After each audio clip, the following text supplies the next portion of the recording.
लक्षण सिर्फ गर्मी की मार नहीं बल्कि किडनी फेलियर के संकेत भी हो सकते हैं। खून को छानना और शरीर से जहरीले तत्व यूरिन के जरिए बाहर निकलना। देखिए, अगर आप किडनी फेलियर से बचना चाहते हैं तो कुछ जरूरी बातों का ध्यान रखें।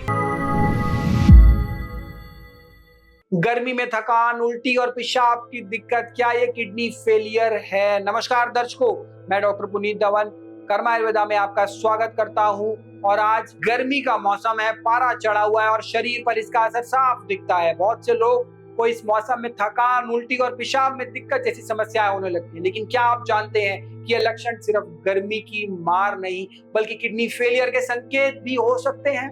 और समय रहते आप इन लक्षणों की पहचान करके इलाज करवा सको। इसीलिए आज की इस वीडियो में हम समझेंगे कि किन लक्षणों को नजरअंदाज नहीं करना चाहिए। गर्मी में शरीर पर क्या असर पड़ता है, थकान, उल्टी, पेशाब की दिक्कत का किडनी से क्या रिश्ता है और कैसे आप खुद को किडनी फेलियर से बचा सकते हैं। तो चलिए शुरू करते हैं। सबसे पहले बात करते हैं कि गर्मी का आपके शरीर पर क्या असर पड़ सकता है।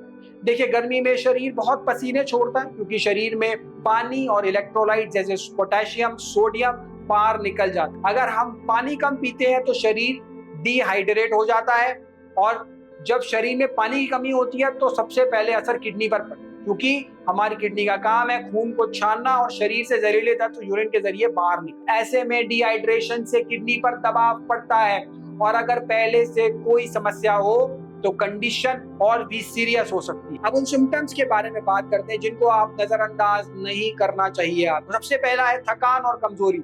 जब किडनी सही से काम नहीं करती तो शरीर में जहरीले तत्व जमा होने लगते। इससे व्यक्ति को सुस्ती, थकावट और कमजोरी महसूस होती है। हीमोग्लोबिन भी कम हो सकता है जिससे शरीर में ऑक्सीजन की कमी हो जाती है। दूसरा है उल्टी और जी मिचलाना। शरीर में बढ़ते टॉक्सिन्स पेट पर असर डालते हैं जिससे मरीज की भूख नहीं लगती, उल्टी आती है या पेट खराब लगता है। तीसरा है पेशाब में बदलाव। पेशाब का रंग गाढ़ा या झागदार हो सकता है। पेशाब में जलन या दर्द महसूस हो सकता है। बार बार पेशाब लगना या बिल्कुल कम आना भी चिंता का कारण है और कई बार तो पेशाब में खून भी आ सकता है। चौथा है पैरों और चेहरे पर सूजन। किडनी जब नमक और पानी को नहीं निकाल पाती तो शरीर में सूजन होने लगती है। पांचवा है बदबूदार सांस या मेटल जैसा स्वाद।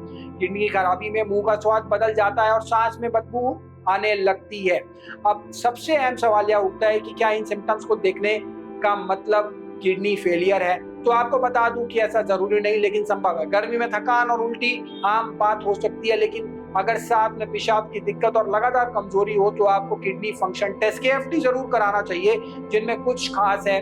Serum creatinine, blood urea nitrogen, EGFR यानी estimated glomerular filtration rate, urine protein test. इनसे पता चलता है कि आपकी किडनी कितना ठीक से काम कर रही है या नहीं, जिससे आप समय रहते इलाज करवा सके।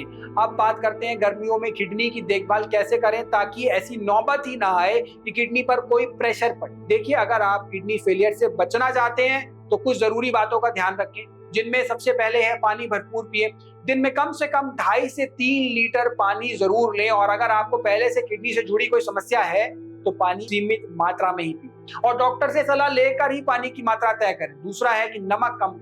ज्यादा नमक से ब्लड प्रेशर बढ़ता है जो किडनी के लिए खतरनाक है। तीसरा है प्रोटीन का ध्यान रखें। जरूरत से ज्यादा प्रोटीन जैसे सप्लीमेंट्स, पाउडर आदि किडनी को थका सकते हैं। चौथा है डायबिटीज और ब्लड प्रेशर कंट्रोल में रखें। यह दोनों किडनी फेलियर के सबसे बड़े कारण हैं, इसलिए रेगुलर चेकअप करवाएं और उन्हें कंट्रोल करें। पांचवा है OTC दवाइयों से बचें। पेन किलर जैसी दवाइयां बिना डॉक्टर की सलाह से कभी भी ना लें। और छठा है गर्मी में ORS, नारियल पानी और शिकंजी लें क्योंकि ये शरीर के लिए इलेक्ट्रोलाइट्स को बैलेंस करते हैं। देखिए, किडनी धीरे धीरे खराब होती है और शुरू में कोई तेज लक्षण नहीं आता, इसलिए इसे साइलेंट किलर भी कहा। अब हम समय रहते थकान, उल्टी और पेशाब की दिक्कत जैसे लक्षणों को गंभीरता से लें और जांच करवाएं तो किडनी फेलियर को रोका जा। आशा करता हूं कि इस वीडियो में आपके लिए बेनिफिशियल होगी।